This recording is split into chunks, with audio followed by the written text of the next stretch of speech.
Oi, gente, boa tarde. Todos bem? Espero que todos estejam bem. A gente vai iniciar agora o minicurso do curso de veterinária. Eu me chamo Pedro Henrique, eu sou representante escolar da Unifacid. Quem vai ministrar o minicurso é o professor Augusto. Hoje o primeiro encontro, e o próximo encontro será no dia 18, também na quarta-feira, às 15 horas. Durante o minicurso eu vou estar enviando para vocês aqui no chat a lista de presença para que vocês preencham e recebam um certificado, tá bom? Agora eu vou passar a palavra para o nosso professor Augusto para que ele dê seguimento ao minicurso. Quero dar boas-vindas a todos aqui, tá? Pode ficar à vontade, professor.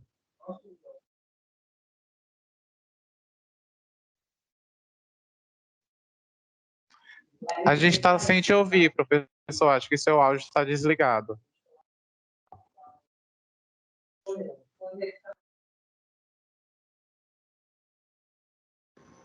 Desculpa, gente. Estão ouvindo agora? Sim, agora eu estou te ouvindo.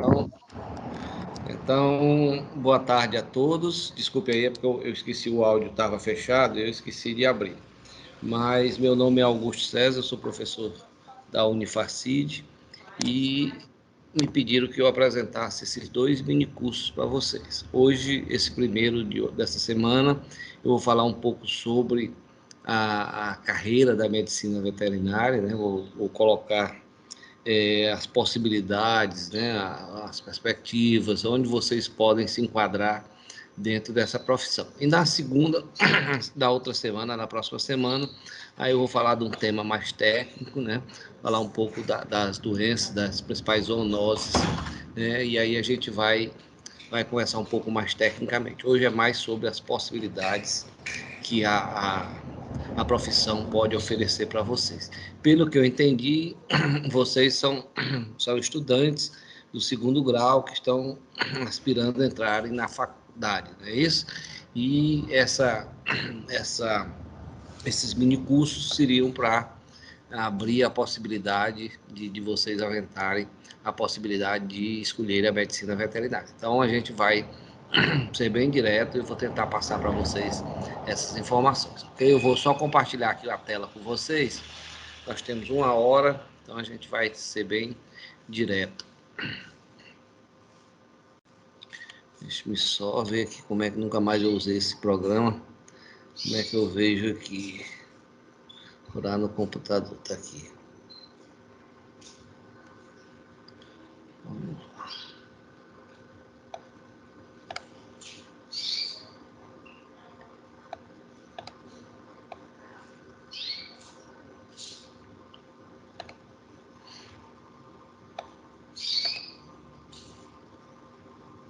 Só um minutinho, só abrir aqui, já estava aberto aqui, mas eu não sei como é que eu transfiro aqui a imagem. Deixa eu ver se eu consigo por aqui. Apareceu aí para vocês? Não, professor, ainda não. Então, espera aí, só um minutinho. Deixa eu voltar aqui. Vou ver se eu consigo, bem por aqui, compartilhar.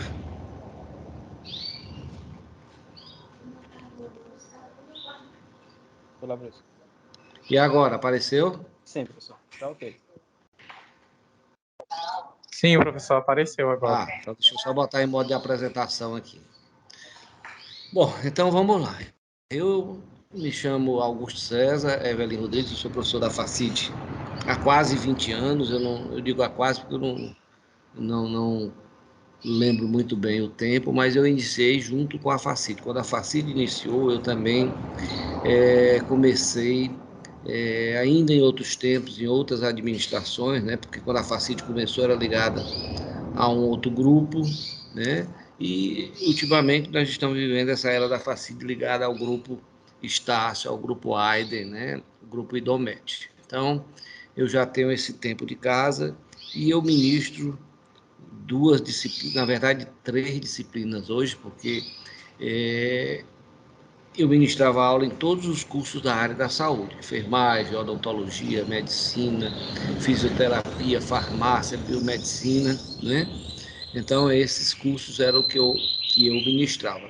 Esse semestre agora, quando a veterinária foi aprovada e iniciou o curso de veterinária, eu também passei a ministrar aulas na veterinária. Estou ministrando uma disciplina no curso de veterinária, que é ecologia e manejo dos animais silvestres, né?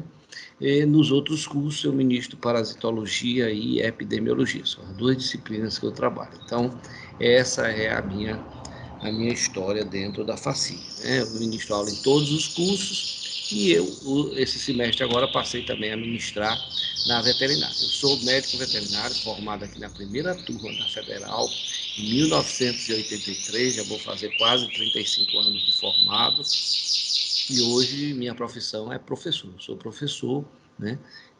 Milito aulas o dia todo. Sou aposentado da Fundação Municipal de Saúde, trabalhei muito tempo no setor de epidemiologia, e hoje a minha profissão é ser aula, ser professor, é dar aulas, é ministrar, ok?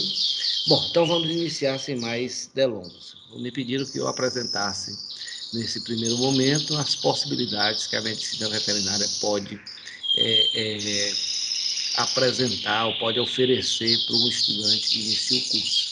Na verdade, a medicina veterinária ela é uma das profissões que mais possibilita áreas de atuação de um formando, né? É uma profissão muito parecida com o direito. O direito, você consegue colocar o advogado em todos os setores, né? Todos os setores da nossa vida precisam de um advogado, né?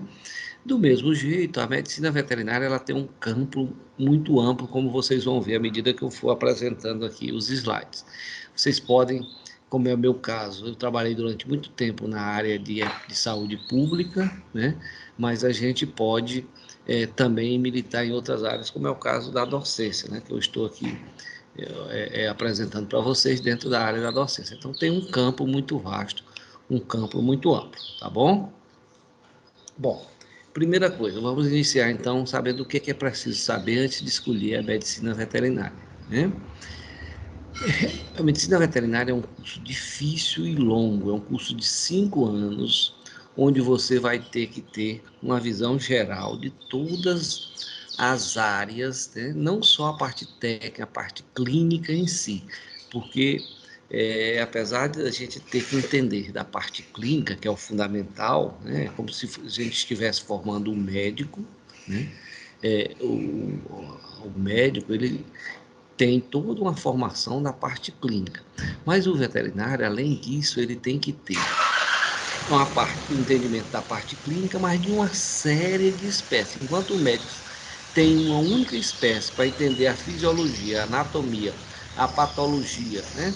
E outras áreas, o veterinário ele tem que ter uma visão muito ampla de todas as espécies. É claro que você não consegue sair especialista em monogástricos, em poligástricos, né, em clínica de pequenos animais, de grandes animais. Depois você vai ter que fazer a especialização. Mas durante a formação você vai ver todas essas especificações dentro das diversas espécies que nós vamos estudar, né? Depois que a gente se forma, a gente vai ter que concorrer a um mercado de trabalho que cada vez é mais acirrado, não só dentro da veterinária. Hoje vocês sabem, antigamente um curso superior era sinal de status, sinal quase que de emprego garantido. Hoje em dia, mesmo com o curso superior, a gente vai ter que partir para uma especialização, a gente vai ter que partir para uma área mais específica para poder ter um diferencial e ter uma boa aceitação dentro do mercado, tá certo? Bom, esse curso tem uma atuação ampla, como eu disse para vocês, e é necessário que o aluno tenha um bom desempenho nas matérias do ciclo básico do curso, né? Essas disciplinas é que vão dar o suporte, é o que a gente chama das disciplinas básicas, vão dar o suporte para que a gente possa depois se aperfeiçoar em uma área específica. Veja, no curso de veterinária a gente vai ter que entender até de organização de empresas, né? Porque hoje a agropecuária, O setor agropecuário ele tem que funcionar como uma empresa, não pode mais, passou do tempo em que fazenda era apenas para a gente ter lazer. Hoje a fazenda tem que ser vista como uma empresa dar lucro, porque senão não tem sentido a gente estar no mercado de trabalho, ok? Bom, quais são os principais campos de atuação do médico veterinário? Depois que a gente se forma, depois que a gente completa esses 5 anos, né, do curso básico, a gente pode derivar para várias áreas, eu vou passar aqui rapidamente para vocês. Clínica de grandes animais, é uma área muito explorada, né? Trabalhar com bovinos, com equinos, com esses animais, desculpe, passou, com esses animais de produção. Nós podemos trabalhar ainda com produção de alimentos de origem animal, né? Todos os alimentos proteicos, né? Derivados de carne, derivados de leite, derivados de mel, são provenientes de animais. E essa é uma área que o médico veterinário tem um campo de trabalho muito grande. Outra área é a saúde pública com o controle de zoonoses e epidemias. É uma área que eu militei durante muitos anos, né? Controle de espécies nocivas, controle de mosquitos, todas essas áreas, né? A parte de saúde pública, controle de raiva, controle de zoonose, é uma área que hoje cresce muito e tem muito a incorporar médicos veterinários. Outra área seria perícia técnica, criminal, judicial e administrativa. Olha, gente, nós estamos passando por cada vez criar animais que têm um valor comercial muito grande. Esses cavalos de vaquejada, esses cavalos de aras, né? Cavalos de corrida, eles têm um valor exorbitante, custam mais do que uma casa. Então, um animal desse, quando morre, ele tem que ter uma perícia. Muitos desses animais são segurados por seguradoras. E ao ter algum acidente, ter um óbito, essas seguradoras precisam de um laudo técnico. Então, essa é uma área que poucos profissionais buscam, mas que é importante dentro do mercado de trabalho. Clínica de animais silvestres, com essa procura da sociedade cada vez mais por manter o meio ambiente, essa clínica de animais silvestres, nós estamos invadindo os ectópios dos animais e eles vêm hoje dentro das cidades, são atropelados, né? E nós precisamos ter um setor que trate desses animais, né? Que faça o manejo adequado desses animais. Outra área importante é laboratórios de diagnóstico e pesquisas. O médico veterinário tem muito a trabalhar dentro dessa área, né? Inclusive em produção de vacinas. Agora com a pandemia a gente viu, né, as indústrias veterinárias elas participaram ativamente desse processo de produção de vacina. A medicina veterinária é quem mais produz vacina no mundo, né? Porque enquanto a gente produz uma quantidade de vacinas por homem, as quantidades de vacinas a heterogeneidade de vacinas que são produzidas na área veterinária supera a linha humana em 10, 20, 30 vezes, né? Então, a expertise que a veterinária tem hoje em produção de vacinas, né, é muito grande. Em vacinas e imunobiológicas de uma maneira geral, né? Só para dar uma ideia para vocês, a parte de transferência de embrião, né, inseminação artificial, quando a parte humana veio trabalhar, a veterinária já estava muito adiantada nessa linha. Então, todo esse processo hoje da reprodução humana, né, quem iniciou tudo isso foi a área da veterinária, né? Isso veio depois que foi testado tudo isso na veterinária, tá certo? Bom, responsabilidade técnica em clínicas, fábricas de rações, canis. Eu mesmo sou o responsável técnico do canil da própria Facide, né? Então, o veterinário tem essa possibilidade de ser o responsável técnico por essas empresas. Atuar em hospitais e consultórios veterinários. Quem é aqui de Teresina viu nos últimos anos a quantidade de clínicas, hospitais veterinários que vem surgindo, de pet shops que vem surgindo na cidade. Isso é em todo o Brasil. Foi o setor que mais cresceu na pandemia, foi o setor da veterinária, né? Por conta das pessoas se isolaram e os animais passaram a ser companhia, passaram a ser os animais mais próximos das pessoas. Então, isso cresceu bastante. É um dos setores que mais movimenta recursos financeiros hoje em dia no Brasil, né? Você pode atuar ainda em marketing de produtos destinados para o uso animal, né? Pesquisa para a preservação de espécies, fiscalização e inspeção sanitária em âmbito municipal, estadual e federal, no serviço público, né? Nos abatedouros, abatedouros de animais, grandes, médios e pequenos animais, né? A inspeção de carne, para falar no popular, inspeção de produtos derivados de origem animal, todas elas são feitas por veterinários do serviço público, né? Porque é um serviço público, ligados às prefeituras, ao Estado ou ao governo federal. O Ministério da Agricultura faz a inspeção a nível nacional, o Estado dentro da área estadual e os municípios dentro das suas áreas administrativas, tá bom? Então, o médico veterinário ainda pode atuar na área acadêmica, né? Na pesquisa, na parte da academia em si. Então, dentro dessa área, nós podemos participar e é um dos setores que cresce bastante, né? Só para vocês verem, o veterinário só pode dar aula para veterinária? Não. Eu ministro aulas para medicina, para enfermagem, para odontologia, para biomedicina, né? Então, o veterinário ele tem um campo muito grande de atuação dentro da área acadêmica. Na pesquisa, ele pode se incorporar às equipes interdisciplinares e participar de pesquisas, né, de DNA, de espécies, de doenças, né, controle de doenças. Então, é uma área muito grande, né? Tem ainda a tecnologia de alimentos, tá certo? Para processar ou aperfeiçoar esses alimentos que saem da indústria, tá certo? Nas clínicas veterinárias, a atuação do médico veterinário pode ser dividida nas principais fases: animais de grande porte, animais silvestres ou animais de pequeno porte, tá? Então, essas áreas, o profissional que vai trabalhar em clínica, na área clínica, ele pode optar ou pode fazer os três, pode se especializar em clínica, mas geralmente as coisas são mais separadas. Por exemplo, quem trabalha com clínica de grandes animais, geralmente não trabalha com a de pequenos animais, porque são coisas mais são coisas diferentes, né? Então, os grandes animais, geralmente a gente trabalha em fazendas, né? Dando suporte às fazendas, enquanto os pequenos animais é mais no próprio hospital, na própria clínica, ou atendimento mesmo que seja domiciliar. Então, são áreas ligadas à clínica. Bom, o mercado de trabalho ele não para de crescer, né? Do mesmo jeito, aumenta a oferta de cursos de graduação e de especialização dentro da medicina veterinária. Então, o campo aumenta proporcionalmente dos dois setores. O mercado cresce, mas também aumenta o número de profissionais que são jogados nesse mercado de trabalho. Então, como eu disse no início, as pessoas têm que ter uma especialização, têm que ter um diferencial para poder sobreviver. Isso não é só na área da veterinária. Qualquer curso hoje,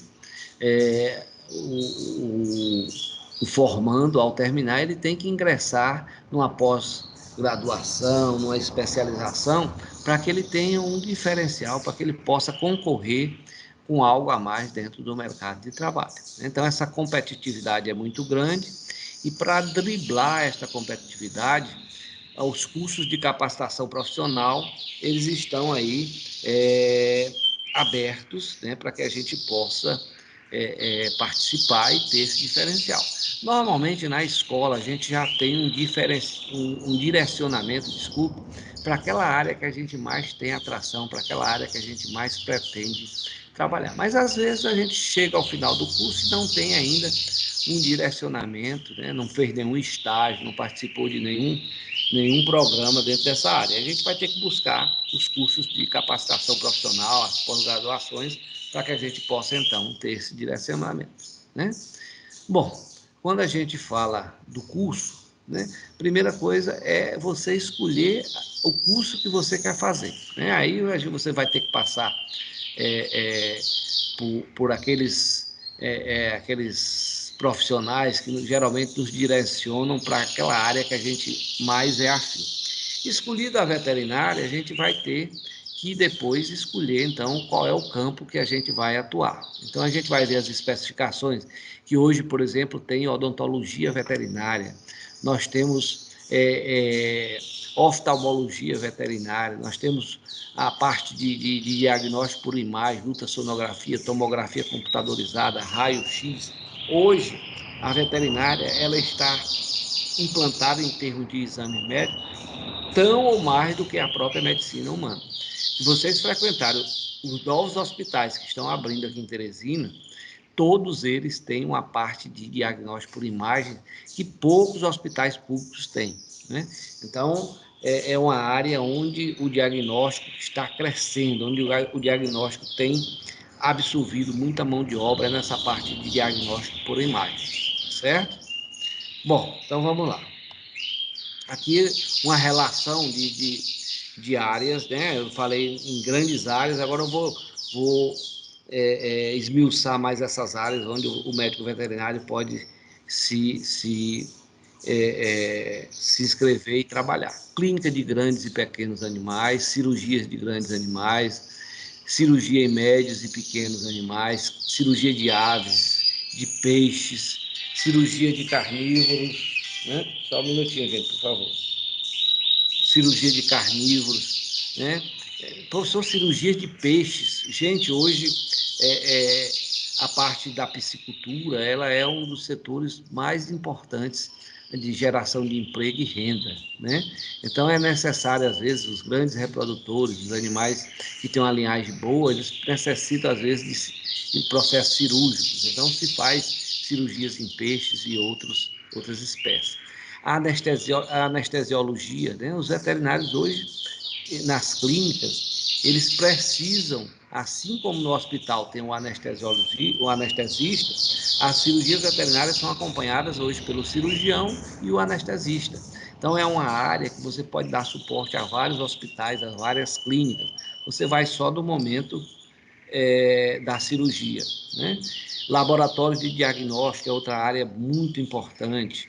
Laboratório de pesquisa de doenças, laboratório de diagnósticos em patologia, dá laudos patológicos de cânceres e de outras alterações, né? Laboratório de pesquisa de alimentos, de produtos de uso animal, de pesquisa de medicamentos de uso animal, de análise de solo e foliar, laboratório para análise de água e produtos domissanitários, responsabilidade técnica em feiras, leilões e exposições, responsabilidade técnica em zoológicos, responsabilidade técnica em centros de triagem de animais silvestres, responsabilidade técnica em clínica de pequenos animais, em centros de ecoterapia. Hoje é uma área que vem atraindo muita gente. Você sabe que o cavalo, o movimento tridimensional que o cavalo faz, né? Ele é um dos animais mais adequados para tratamento de crianças que têm transtornos, alguma condição clínica, né? Então o cavalo ele acalma a pessoa ao montar um animal, né? Ele tem um ganho em termos de psico muito grande. Hoje esse setor cresce muito, tá certo? Responsabilidade técnica em NIS, em fábricas de rações, em matadouros, em frigoríficos, em laticínios, em hospitais de grandes animais, de pequenos animais, em laboratório de transferência de embrião, em indústria de sal mineral. Pois não. Alô? Alô? Gente, só um minutinho aqui. Alô?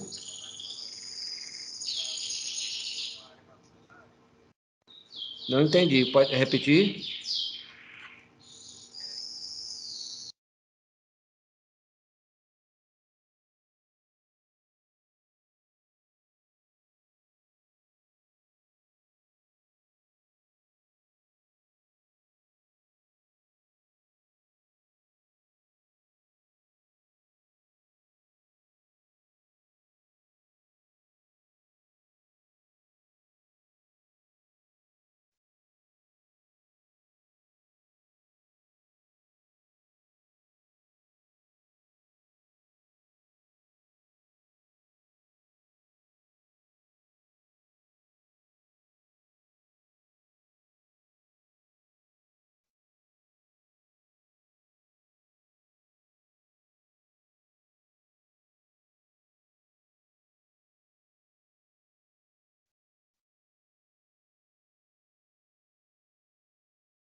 Professor, o seu áudio parou.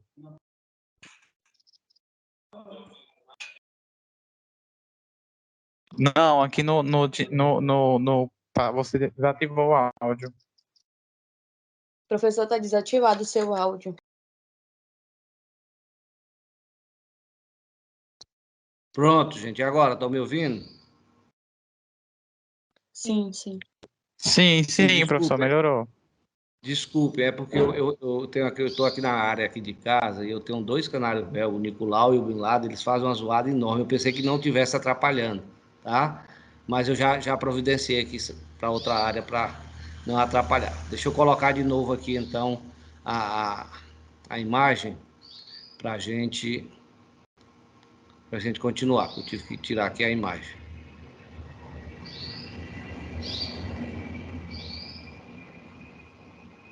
Apareceu aí para vocês?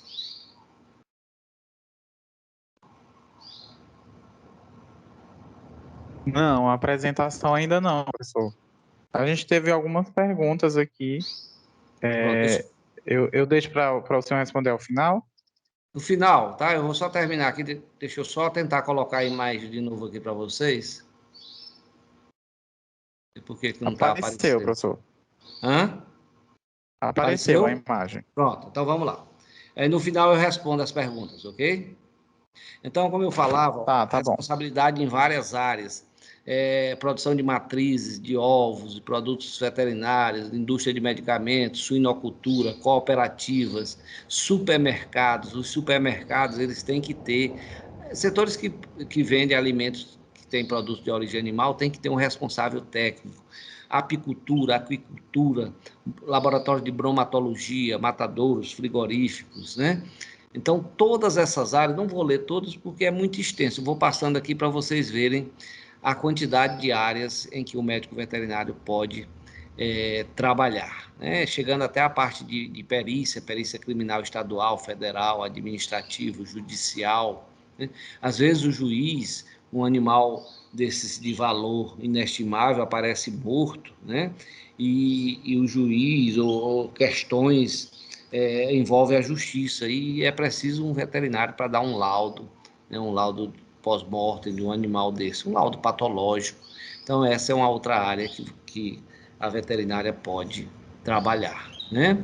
Bom, dentro da docência nós temos professor a nível médio, nível superior, né, responsável por biotério, planejamento de produção em pequenas propriedades, né, em pequenas e grandes propriedades, responsável técnico por tosse e banho, que usa medicamentos veterinários, comércio de medicamentos veterinários, marketing, produção com bem-estar animal, né, e por aí vai. Alimentação e piscicultura. Então, as áreas são extensas, por isso que eu disse para vocês no início que a veterinária, em termos de campo de trabalho, ela lembra muito a área do direito, né? Todo mundo precisa de um advogado. Qualquer que seja a empresa, qualquer que seja a área que você precisa, em determinado momento você vai ter que ter um suporte judicial, né? Da área da advocacia. A veterinária, dentro das diversas áreas em que a gente tem aí à disposição, nós também vamos ter como incorporar um médico veterinário, tá? Então, gente, essas áreas, elas são muito amplas e elas permitem que que o aluno que se formou em medicina veterinária, ele possa se incorporar ao mercado de trabalho.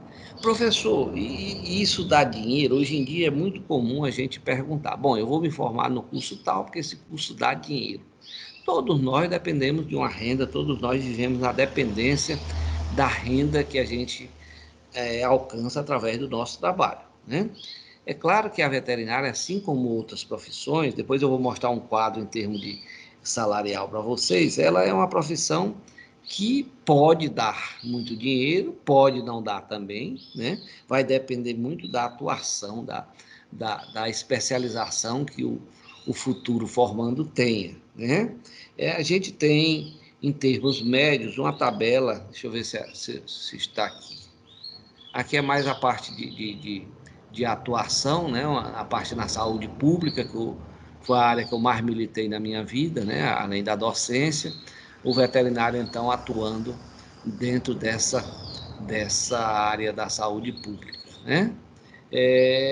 A categoria foi integrada em 2011 às equipes multiprofissionais do Núcleo de Apoio à Saúde da Família, conhecido como NASF. Hoje o veterinário ele faz parte da equipe interdisciplinar do Ministério da Saúde, né? Junto com o médico, com o enfermeiro, com o dentista, com o fisioterapeuta. Por que o veterinário está incluso nessas equipes? Porque quem entende de animal, quem vai poder manter a saúde, e isso foi até bom, porque eu me lembrei, hoje a gente não fala mais em saúde humana e saúde animal. A própria Organização Mundial de Saúde criou um termo chamado de saúde única, né? Porque o que afeta os animais quase que constantemente afeta o homem. Então, quando a gente trata da saúde única, nós estamos tratando de todas as espécies animais que habitam o planeta Terra, porque invariavelmente doenças dos animais chegam ao homem, né? E as principais doenças, as zoonoses, elas vêm dos animais. Então, essa convivência nossa, que cada vez é maior, seja voluntariamente, quando nós criamos animais dentro das nossas casas, ou seja involuntariamente, quando a gente vai avançando dentro das matas e esses animais vêm morar próximo das nossas casas. Sejam animais silvestres, sejam animais que se adaptam, ou sejam mesmo animais nocivos, cobras, escorpiões e outras espécies, estão cada vez mais chegando dentro das cidades. Basta a gente abrir a internet e a gente vê câmeras que capturam imagens de onças correndo dentro à noite nas cidades, né? Entrando nas casas. É porque a gente está cada vez mais estreitando essa convivência com os animais, tá?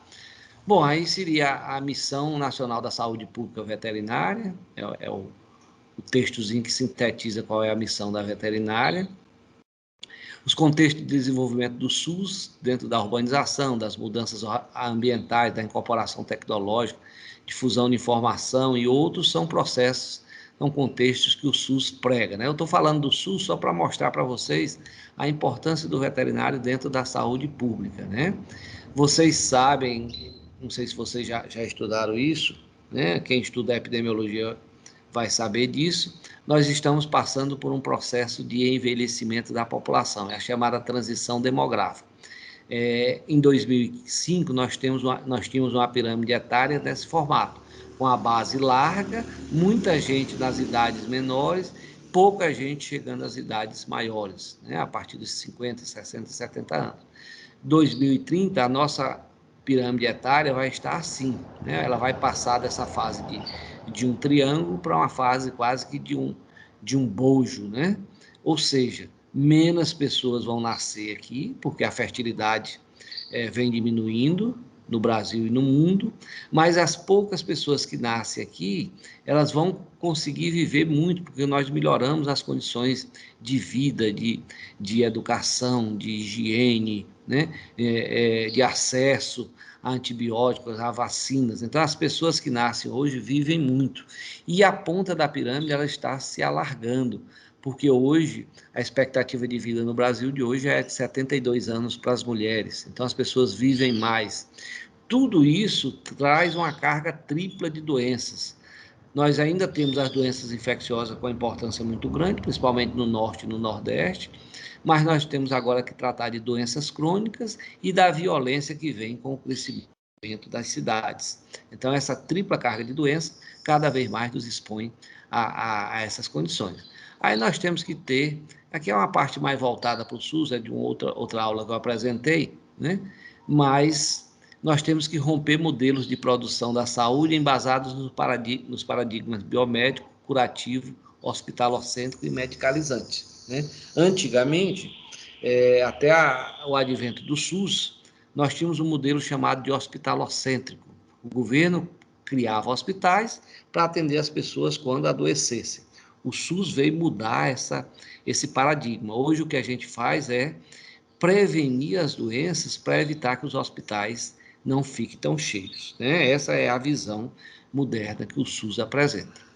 E aí nós temos, os gestores têm que ter esses dilemas entre as necessidades crescentes e os recursos que são limitados. Aqui, para a gente ter alguma visão, o Brasil é um país que vive nessa situação. Prédios modernos como esse aqui da direita, cada qual com a sua piscina na sua laje aqui, e as favelas convivendo ao lado, dividido por um único muro, né? Então, essa é a realidade. E as doenças, elas circulam dentro desses ambientes, elas não entendem que esse muro aqui separa as pessoas pobres das pessoas ricas, né? Cada vez mais a saúde vive dentro desse aspecto, tá certo? No ano 2000, 81% da população do Brasil já vivia em áreas urbanas, diferentemente do que ocorria na década de 60, onde era o inverso, 81% viviam na zona rural. Hoje as pessoas vivem na zona urbana. E essa alta condensação de pessoas com animais traz doenças, tá certo? O processo da globalização, tá certo? Mas isso aqui é uma outra questão. Então, quem é o profissional médico veterinário? A gente já está se aproximando aí para finalizar e abrir para as perguntas, né? Então, a atuação do médico veterinário vai além das clínicas e dos consultórios, tá certo? Então, essa profissão cresceu, ganhou corpo e essa nossa profissão ela é regida pela Lei 5.517 de 1968, entre as quais o estudo e a aplicação das medidas de saúde no tocante às doenças de animais transmissíveis ao homem, tá? E isso se encaixa perfeitamente nessas demandas do Covid-19. Então, o exercício da profissão de médico veterinário só é permitido aos portadores de diplomas expedidos por escolas reconhecidas pelo Ministério da Educação, foi o que a FACID passou até agora a partir desse último semestre, e aos profissionais estrangeiros que revalidem o seu diploma no Brasil. A pessoa pode ser formada em outro país, quando chega aqui tem que fazer uma prova para revalidar o diploma, né? E se ela conseguir passar por essa prova, o diploma dela é revalidado e ela pode ser inscrita no Conselho Regional de Medicina Veterinária do estado onde ela vai atuar, tá certo? Então, a gente é regido por um conselho federal, esse conselho rege tanto a parte ética, a gente está sujeito a ser julgado eticamente pelos nossos conselhos regionais, assim como a defesa da profissão também é feita pelos conselhos, tá certo? Bom, a clínica médica é um grande carro-chefe dessa atuação na área de ortopedia, de dermatologia, da clínica em geral, né? Hoje a gente tem especialidades de oftalmologia, né? Toda essa parte, a odontologia veterinária, né? O desgaste dos dentes produz às vezes dor, mal-estar nos animais, e essa área cresce bastante dentro da veterinária. Então, as 15 especialidades reconhecidas pelo Conselho Federal de Medicina Veterinária são cirurgia, patologia, acupuntura, medicina felina, diagnóstico por imagem, anestesiologia, oncologia, clínica médica para pequenos animais, medicina veterinária legal, inspeção higiênica, sanitária e tecnológica, medicina intensiva veterinária, dermatologia, cardiologia, oftalmologia e homeopatia. Então, essas são as 15 especialidades que o Conselho Federal de Medicina reconhece hoje dentro da profissão de medicina veterinária. Você pode se especializar em qualquer uma dessas especialidades logo depois de formado, né? Então, existem aí cursos de especialização abertos para que o profissional veterinário possa se especializar nessas áreas, né? Bom, aí tem a saúde pública, que eu já falei, né? O veterinário pode trabalhar com saúde? Qual é o papel e qual é a importância? É muito grande. Como eu falei, grande parte das doenças provém dos animais, são as chamadas zoonoses. E ninguém melhor do que o veterinário para conhecer todo esse processo, né? Então, o profissional ele faz parte das equipes da saúde pública, da saúde de uma maneira geral, e como eu disse, hoje a gente trata da saúde única, a gente não fala mais da saúde humana ou da saúde animal, sim da saúde única, tá certo? Nós temos 7% dos profissionais veterinários trabalhando com saúde pública, e a importância do médico veterinário atuar na saúde pública é bastante relevante, tá certo? Aí vem o que é saúde pública. Como o tempo não permite, eu vou passar isso rapidamente para a gente discutir ou ter um tempozinho para as perguntas, né? saúde pública das populações, 75% das doenças têm origem dos animais, basta ver a Covid, né? A Covid teria surgido na China por conta de pessoas que comem carne de animais como morcegos e outros, né? Essa doença teria se espalhado, teria infectado o homem a partir desse consumo de carne desse tipo de animais. Os animais, eles possuem latentemente vários vírus, várias bactérias que ainda não são conhecidas, que nós não temos ainda, não conhecemos ainda que ação esses micro-organismos podem causar sobre o nosso corpo. Então, essa convivência, essa vivência próxima entre homens e animais ainda vai trazer muita coisa que a gente ainda não conhece, em termos de doenças, né? Então, na matriz curricular do curso de Medicina Veterinária, nós vamos ter o tema Saúde Pública Veterinária, incluído dentro da área de saneamento, da epidemiologia e ecologia, zoonose da administração sanitária de saúde pública, inspeção de leites e derivados, carnes e derivados, pescados e derivados. Tudo isso vai fazer parte do que nós chamamos de saúde pública veterinária. Então, dentro dos temas que a gente vê nos 5 anos do curso, 33% são voltados à saúde pública veterinária, né? Embora dividido em várias disciplinas, em várias áreas, mas a gente vai tratar de temas ligados à saúde pública. O veterinário pode pode trabalhar no Sistema Único de Saúde? Sim. Dentro do NASF eu já falei para vocês que sim, né? Aqui a gente tem um históricozinho, né? Desde a década de 70, a criação do Ministério da Saúde, a Revolução Sanitária da 8ª Conferência de Saúde, o INPS se transformando no SUS, né? E vem a implantação do SUS, processo de descentralização. Em 98, o veterinário como profissional de saúde. E em 2011, o veterinário fazendo parte das equipes do NASF, através dessa portaria do Ministério da Saúde, certo? Aí a gente pode ver alguns slides, alguns cartazes, né, mostrando o médico veterinário incorporado a essa equipe do NASF, em vários estados, em vários municípios. O médico veterinário hoje já participa desses grupos, tá certo? Dentro da saúde pública, o veterinário pode fiscalizar estabelecimentos de interesse à saúde de bens e consumos e serviços, fiscalização zoossanitária em imóveis comerciais ou residenciais, implantação do plano de gerenciamento de resíduos de serviços de saúde, desenvolvimento e execução de programas zoossanitários, manejo da fauna sinantrópica. Fauna sinantrópica são esses animais que vivem em torno das nossas casas, mesmo sem serem chamados, ratos, baratas, moscas e outros, né?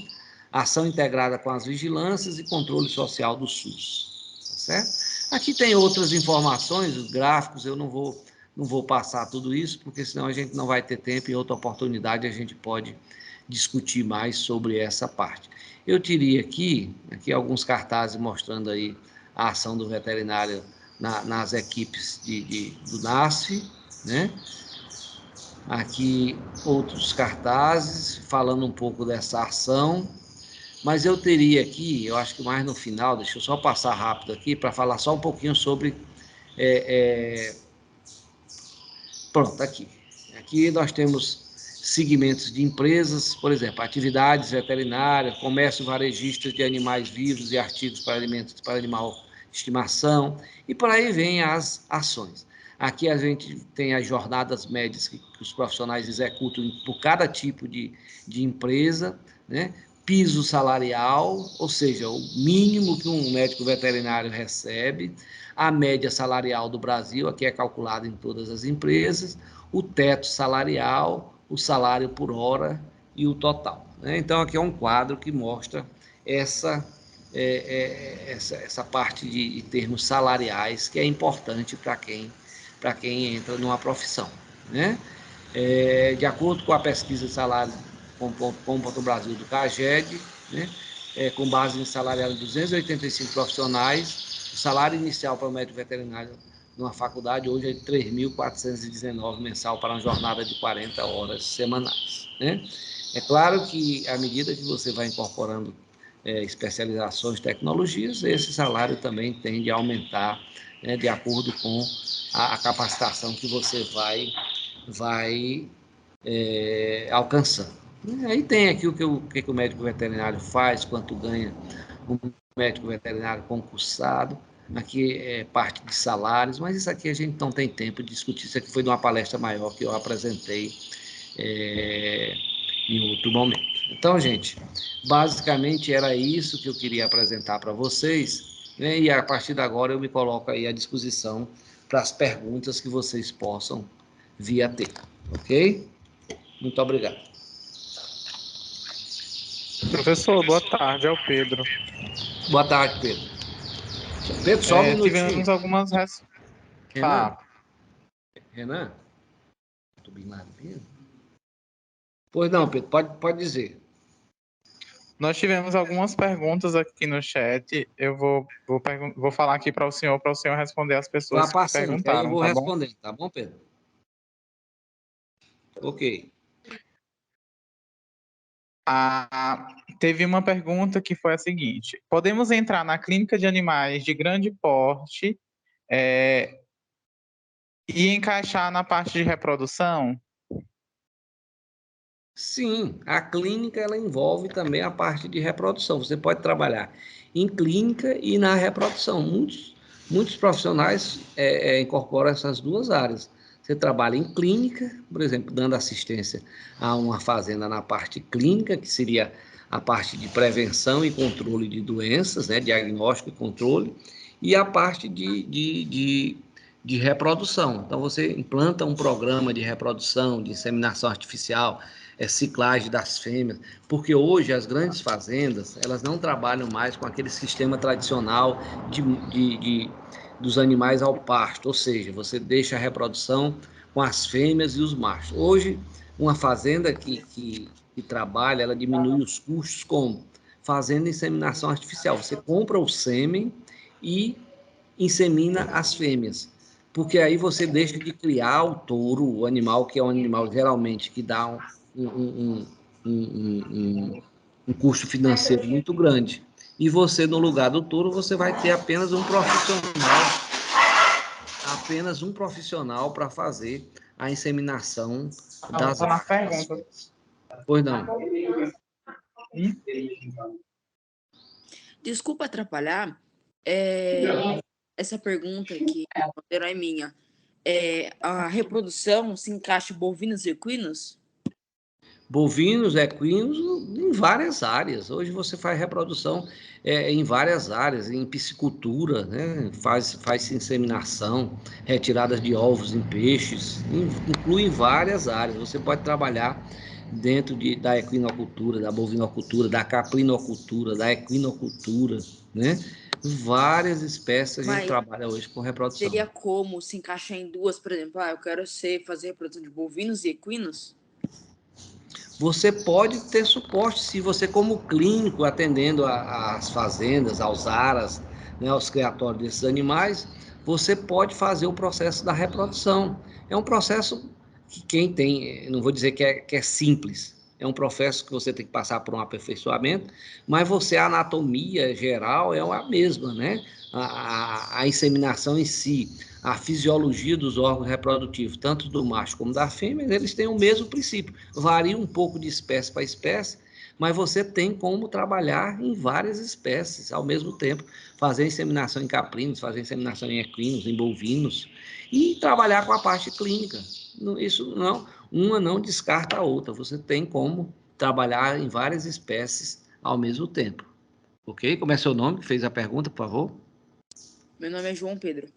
Ô, João Pedro. Então, João Pedro, você tem como trabalhar dentro dessas áreas, dentro de várias espécies, dentro dessa especialidade, na clínica, na reprodução, até incorporar outra, a parte de cirurgia. Geralmente, o clínico que trabalha com fazendas, com grandes animais, em determinados momentos ele também trabalha com a parte de cirurgias, pequenas cirurgias, às vezes até grandes cirurgias, um parto difícil, um parto tóxico. Muitas vezes é preciso você fazer uma cesárea, uma cesariana num desses animais. Então, o clínico, ele às vezes capta toda essa gama de atividades que ele pode trabalhar, tanto dentro das espécies, como dentro das especialidades, ok, João? Obrigado. Nada. Tivemos outra pergunta aqui da Mariane, que foi a seguinte: é difícil atuar na área de animais de pequeno porte e de grande porte ao mesmo tempo?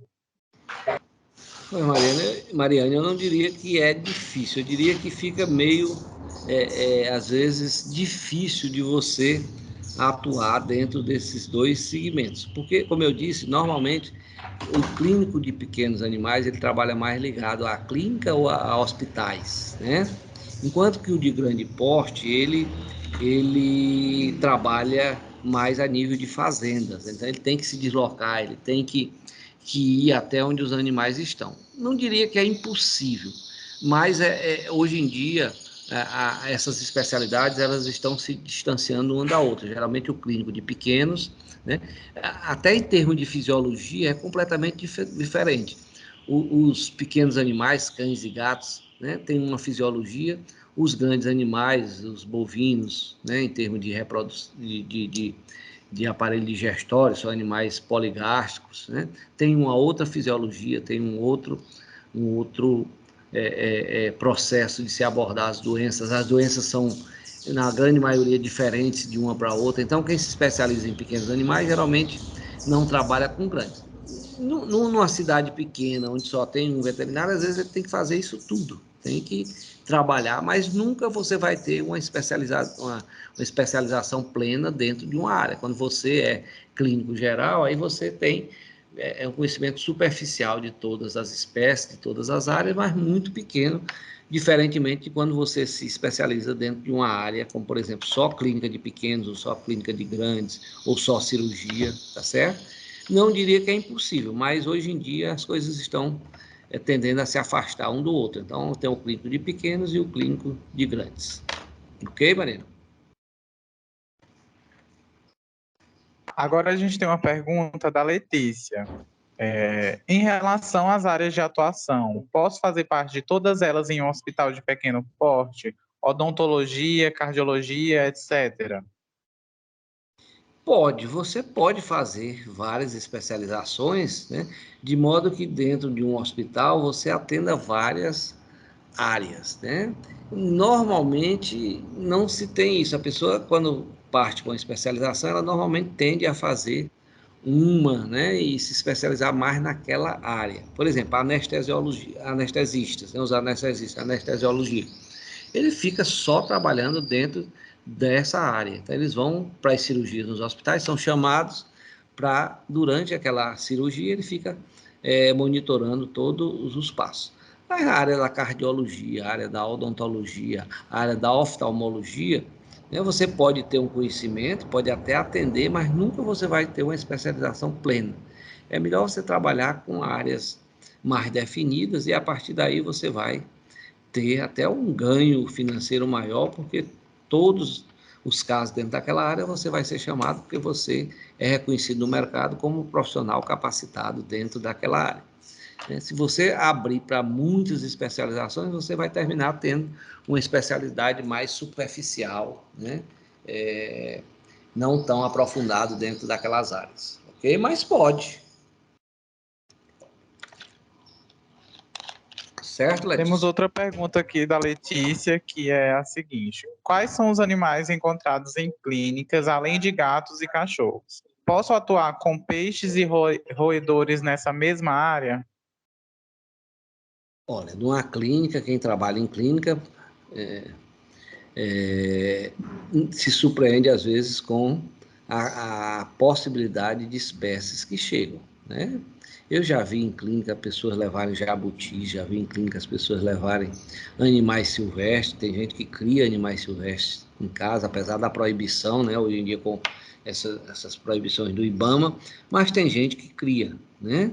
Animais, mesmo animais domésticos que não são tão comuns, né? Porcos, tem gente que cria hoje em dia porcos, cobras, né? Répteis, lagartos, chega de tudo, né? Então a possibilidade de você que está numa clínica a atender esses animais é muito grande, porque vai chegar. As pessoas às vezes notam que os animais estão com comportamentos diferentes, né? E elas levam esses animais para as clínicas. A segunda foi se pode, só repita aí a segunda parte da pergunta dela. Se ela pode trabalhar nessa mesma área com esses outros animais. Pode, você enquanto médico veterinário formado, você tem uma visão geral, né, da fisiologia desses animais, embora não tenha um aprofundamento. Você entender, por exemplo, um jabuti que chega com um determinado processo patológico, né, é muito difícil, porque a gente não tem a vivência clínica com essas espécies. Mas, de uma maneira geral, a gente tem uma visão do que é normal, do que é anormal, que o animal pode manifestar, e em cima disso fazer um diagnóstico. Pode, mas seria melhor você se especializar, por exemplo, em animais silvestres, porque aí você já ia ter uma, um, uma formação toda voltada para essas espécies mais exóticas, digamos assim, tá? De poder pode, nada impede. Tem outra pergunta da Letícia, que ela está perguntando o que geralmente é estudado no primeiro semestre. Olha, todos os cursos, e aí não é só o curso de veterinária, né, os cursos da saúde, vamos ficar mais nessa área da saúde, na grande maioria, os 4 primeiros semestres, que quando uma faculdade vai pedir permissão, vocês sabem, todos esses cursos de faculdades particulares, o MEC dá a permissão para que essas faculdades formem profissionais, né? É uma concessão do Ministério da Educação para que a FACID e as outras faculdades formem esses profissionais. Então, eles recebem essa concessão e montam, então, baseado nos padrões mínimos que o MEC exige, a chamada grade curricular, né, que são as disciplinas que vão e a carga horária para cada uma dessas disciplinas durante os 5, 4, 5, dependendo do tempo que o curso vá determinar, né? No caso da veterinária, são 5 anos. Então, dentro desses 5 anos, são distribuídos esses conhecimentos dentro de disciplinas específicas e de carga horária. Cada disciplina vai ter uma carga horária. Ao final, tem que ter um mínimo de tantas horas que o MEC exige, podendo ser um pouco mais. Bom, então, dentro disso, os 4 primeiros semestres, eles são não necessariamente totais, de disciplinas básicas, né? Aí a gente vai ver a anatomia, a fisiologia, a patologia, a biofísica, a bioquímica, a parasitologia, a epidemiologia. Essas disciplinas, que são chamadas disciplinas básicas, né? Por exemplo, na FACID, eu estou ministrando no primeiro semestre da veterinária a disciplina chamada ecologia e manejo dos animais silvestres. Essa é a disciplina básica, é um conhecimento que a gente vai ter que ter de uma maneira geral, de uma visão geral, porque é um curso generalista, né? Hoje, em termos de preservação da natureza, da ecologia, ela é básica dentro desse ensinamento. Então, essas disciplinas são as que são ministradas nos 4 primeiros semestres, né? Ou seja, 2 anos do curso. Os outros 3 anos, a gente vai ter as disciplinas técnicas e disciplinas mais específicas, né? Então, a gente vai ter lá as clínicas, a parte de clínica, de cirurgias, né? A parte de disciplinas voltadas mais para mercado, essas coisas. Então, as disciplinas básicas, geralmente, elas ficam condensadas nos 4 primeiros semestres, né? Então, o primeiro semestre, os alunos vão ver anatomia, fisiologia, né, patologia, parasitologia, e por aí vai, essas chamadas cadeiras básicas ou disciplinas básicas. A partir daí, não que todas as disciplinas sejam básicas, mesmo nos primeiros semestres, tem uma ou outra disciplina que compõe aquelas disciplinas do semestre que não são chamadas disciplinas básicas, são mais específicas, porque aí a gente vai diluindo e existe o que a gente chama de pré-requisitos, né? Você só pode cursar fisiologia se você vir bioquímica, porque os conhecimentos da bioquímica vão lhe proporcionar que você entenda, então, a fisiologia. Então, tem esses chamados pré-requisitos, então, um vem no semestre, a outra disciplina vem no semestre seguinte, tá certo? É mais ou menos assim que é feito a grade curricular de um curso. Tem mais uma pergunta aqui da Mariane. Pode Ela está dizer. perguntando: para atuar na área de reprodução por inseminação de equinos, por exemplo, é necessário uma especialização nessa área? Bom, normalmente, né, para você trabalhar com inseminação, você vai ter que passar por um treinamento, por uma especialização. Embora durante o curso normal, os 5 anos, a gente tenha disciplinas que possam apresentar esses conhecimentos na área de reprodução e de inseminação, né? Mas para você se tornar um profissional que tenha uma aptidão, que tenha uma acurácia, uma técnica aprimorada nessa área, é necessário que você passe por cursos. E aí existem, por exemplo, as empresas que vendem sêmen, né? As grandes empresas nacionais, elas fornecem esses cursos de especialização. Então, você vai lá para a empresa, passa lá 6 meses, 3 meses fazendo esse curso, essa especialização.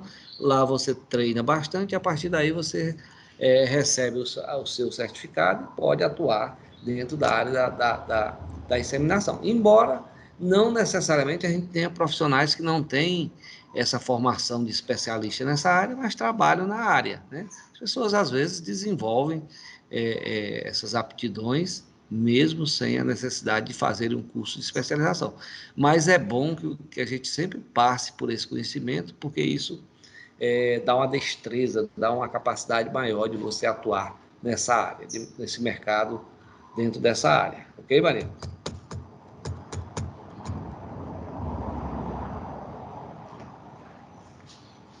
Tem uma pergunta da Letícia. Existe algo da medicina veterinária que proporciona cuidados de graça aos animais, como, por exemplo, o SUS para os humanos? Caso não exista a possibilidade de criarmos?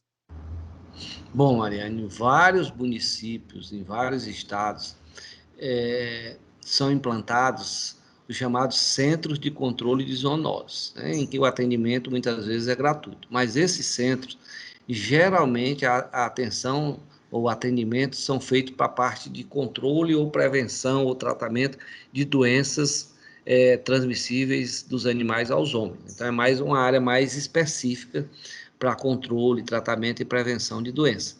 Em alguns municípios já existem do setor público, né, serviços de atendimento de urgência, de emergência, chamadas as clínicas, né, os hospitais públicos para atendimento de veterinário. O Rio de Janeiro tem, Minas tem, né? Então isso parte muito da legislação municipal, da atuação dos vereadores que implantam. Né? Aqui em Teresina teve uma proposta, tem uma vereadora aí que é muito voltada para a área de animais, de prevenção, que ela propôs o município construir um hospital público para atendimento de veterinário, né, na área veterinária. Né? Mas isso depende muito de cada município, ser implantado através de leis. Né? Muitos municípios já têm isso. Eu conheço São Paulo, Rio de Janeiro e outras cidades, Minas, Belo Horizonte, eles já têm hospitais públicos, né? Como se fosse o SUS voltado para os animais. Hoje já existe, aí não é público, né? É privado, mas já existem planos de saúde para tratamento a animais. Então a pessoa paga, o proprietário fica pagando um determinado valor e quando precisa de um atendimento animal, ele leva o animal numa clínica que trabalha com esses convênios, do mesmo jeito que a gente tem um plano de saúde da AMIL, da Unimed, a gente paga e quando precisa vai lá procurar o médico daquela especialidade. Hoje já existe, embora isso não seja público, é pago, né, é particular. Mas também na parte pública já existe. Existem alguns municípios, alguns estados que já têm hospitais, clínicas, locais de atendimentos públicos para animais. Esses hospitais fazem castração, fazem pequenas cirurgias, né? Tudo isso sem cobrar da população. Né? Mas isso depende muito do município, das leis que são implantadas para criar esses pontos de atendimento. Tem uma pergunta da Mariane, que ela está perguntando o que é preciso para atuar na área de resgate de animais ou instituição como o IBAMA. Bom, no IBAMA, o Instituto Chico Mendes, você trabalha através de concurso público, né? Tem que fazer concurso público e se incorporar às equipes desses órgãos, são órgãos federais, né? A nível estadual e municipal, você tem os bombeiros, né? A instituição dos bombeiros, eles também trabalham em resgates de animais. Também só se entra com concurso público. Você sabe que a qualquer emprego público é necessário um concurso público, né? Existem ainda as ONGs, né? Determinadas ONGs aí que trabalham em preservação. Eu não entendo, porque eu não sei o que vocês estão fazendo. No caso das ONGs, aí você tem que entrar em contato com essas ONGs e ver o que é necessário para se incorporar a essas equipes que fazem esses trabalhos. Aí eu não saberia dizer para vocês o que precisa. Aí, nesse caso, não tem concurso público. A pessoa acha que se alista ou se associa a essas ONGs e, a partir daí, começa a fazer parte dos grupos que podem trabalhar em resgate de animais. Aí eu não sei explicar para vocês, cada ONG deve ter o seu processo de filiar essas pessoas, né? Mas na parte pública, os bombeiros, o IBAMA, né, a Polícia Ambiental, que também nós temos hoje a Polícia Ambiental nos municípios, nos estados, é através de concurso público. Então, você faz o concurso para a polícia, ou para os bombeiros, ou para o IBAMA, e a partir daí você se incorpora dentro desses programas. Ok, Maria? Tem outra pergunta da Letícia, que é a seguinte: na Faculdade de Medicina Veterinária, o estudo é amplo até o final do curso ou em certo período podemos escolher uma área específica para estudar? Não, quando você faz o curso, né, obrigatoriamente você vai ter que cursar os 5 anos dentro daquelas disciplinas que foram determinadas. Todas as disciplinas você vai ter que passar o período de um semestre, conseguir uma nota aprovativa, né, para ser considerado aprovado. Você termina o curso após os 5 anos, quando você cursou todas as disciplinas que são chamadas de disciplinas básicas e as disciplinas técnicas e as disciplinas optativas. São aquelas que são oferecidas a algumas disciplinas e a gente opta por fazer alguma delas. Dentro desse processo de disciplinas optativas, você já pode direcionar para aquela área que você mais tem interesse. Por exemplo, disciplinas optativas, você pode ter a área de pescado, a área de apicultura, a área de suinocultura, né? Então, você pode já optar por uma dessas disciplinas que direcione para aquilo que você mais gosta. Mas, necessariamente, você vai ter que passar por todas as disciplinas para poder receber o seu diploma, né? Agora, isso não impede que, durante o curso, você já possa participar de estágios ou de treinamentos, ou de se incorpore a algum setor em que você direcione para aquilo que você mais gosta, né? Mas isso extracurricularmente, tá certo? Mas as disciplinas que estão previstas dentro da grade curricular, necessariamente e obrigatoriamente, todas elas têm que ser cursadas dentro dos 5 anos. Ok, Letícia? Tem uma outra pergunta que a Letícia também fez. Ela perguntou Sim. qual é a ética da medicina veterinária. Nós temos regras para não contar ou expor sobre algo que ocorre na profissão? Cortou um pouco, mas se eu entendi bem, ela perguntou qual é a ética, não é isso? Isso mesmo. Ela perguntou O se som tem chegou meio regras para mascado não aqui. contar ou expor sobre algo que ocorre na profissão. Pronto, deixa eu falar, Letícia. Letícia, toda profissão existe o chamado código de ética, o código de deontologia, né? Esse código, ele prevê situações éticas em que o profissional está, de alguma maneira, ele tem que cumprir essa ética, né? Professor, se o profissional ferir essas regras éticas? Bom, para isso existem os conselhos de medicina veterinária que vão julgar, então, se o profissional feriu a ética, né?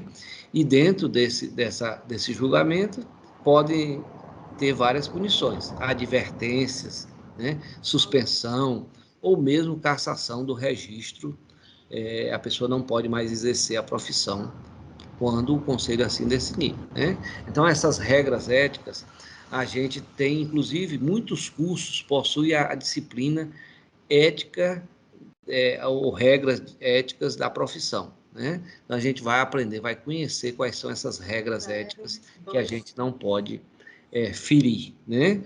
Por exemplo, dentro da veterinária, uma regra importante do pessoal das clínicas, as sociedades de veterinária, ou muitas vezes o conselho, eles dão os valores mínimos a serem cobrados pelas clínicas. O que é isso? Bom, a cirurgia de castração, por exemplo, né? Vamos dizer que a sociedade estabeleça que o mínimo que pode ser cobrado seja R$ 500. Aquele é o valor mínimo. Se algum profissional está fazendo a cirurgia por 300, por 200, seja lá por quanto for, ele está ferindo a ética das clínicas, porque o valor mínimo é para todos. A partir daí, eu posso cobrar 500 mil, 5 mil, se eu quiser cobrar aqui 100 mil, eu cobro. Se tiver quem pague, vai lá da clínica, né? Vai depender dos meus custos, da tecnologia que eu vou incluir. Mas eu não posso ferir o preço mínimo que é estabelecido. Essa é uma regra ética muito comum dentro da veterinária, assim como outras, não expor. Quem trabalha no serviço público não pode sair expondo locais onde ocorreram determinadas doenças. Isso são coisas que a gente não pode sair divulgando. Isso faz parte da ética da profissão, a ética da nossa profissão. Então, essas regras existem, elas estão impressas, cada profissional pode ter conhecimento de quais são essas regras que não podem ser quebradas, e existem punições, né? Tanto a nível do conselho, como a nível policial ou judicial. A gente pode, do mesmo jeito que se eu chamar alguém de ladrão, eu vou ter que provar na justiça, eu posso ser julgado, né, processado, para provar que alguém é ladrão. Eu tenho alguns procedimentos que, se eu divulgar, eu vou ter que provar, a justiça pode vir atrás de mim, a polícia, e fazer esses processos judiciais, né? Então, existem sim, esses procedimentos têm que ser cumpridos, e a gente tem o que a gente chama de código de ética ou código de deontologia dentro da veterinária. Professor, temos uma pergunta da Ingrid, que ela está perguntando o seguinte: qual a área que o médico veterinário vai para a floresta para realizar pesquisa sobre espécies de animais? Bom, dentro essa parte de pesquisa estaria incluso, por exemplo, profissionais que atuam na área da pesquisa, os professores de universidades, de faculdades, podem fazer pesquisas em área florestal. Profissionais que trabalham em zoológicos, instituições públicas, como, por exemplo, o IBAMA, né? Secretarias de meio ambiente, todos esses podem fazer esse tipo de pesquisa, embora isso não exclua um veterinário que não é ligado a nenhuma dessas instituições. Se ele quer fazer uma pesquisa uma pesquisa com animais silvestres, ele pode fazer, desde que ele cadastre essa pesquisa, que ele informe aos órgãos competentes. Por exemplo, se eu for capturar aves, por exemplo, né?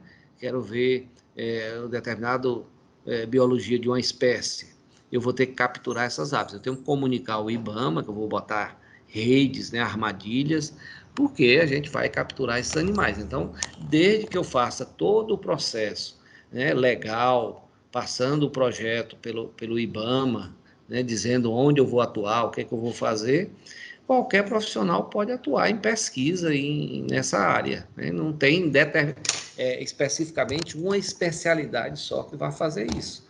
Mas, geralmente, quem trabalha com essa área são pessoas ligadas a instituições de preservação, né, da fauna, IBAMA, secretarias de meio ambiente, etc. As universidades, as faculdades. Ok, Ingrid?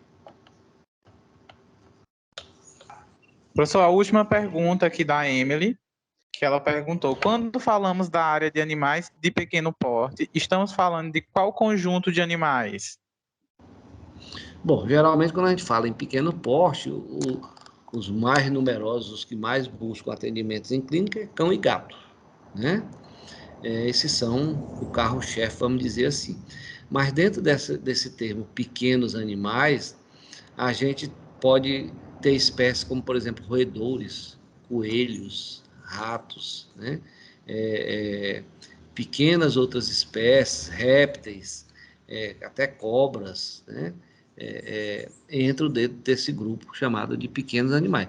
Normalmente o carro-chefe é cão e gato, mas isso inclui uma série de outras espécies. Quando a gente passa para o chamado médios animais, aí a gente passa para caprinos, ovinos, né, suínos, são considerados médios. E os grandes são bovinos, equinos, né, e animais de produção que tem esse porte maior.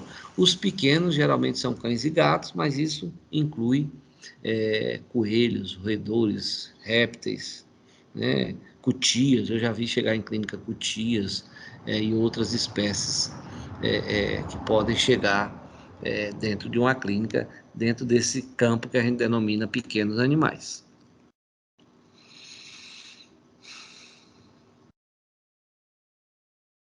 Professor, a gente não tem mais nenhuma pergunta. Acho que conseguimos encerrar por aqui. Quero agradecer a sua disponibilidade por ter dado o minicurso. Agradecer também a presença de todos e reforçar que é importante que todos façam o preenchimento da lista de presença nesse primeiro encontro e também no próximo, que vai acontecer na quarta-feira, dia 18, às 15 horas, para que todo mundo receba o certificado.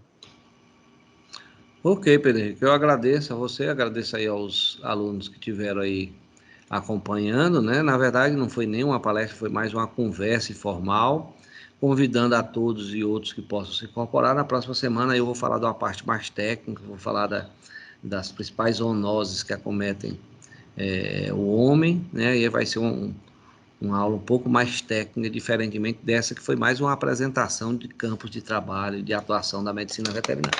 Então, muito obrigado pela atenção a todos e até a próxima.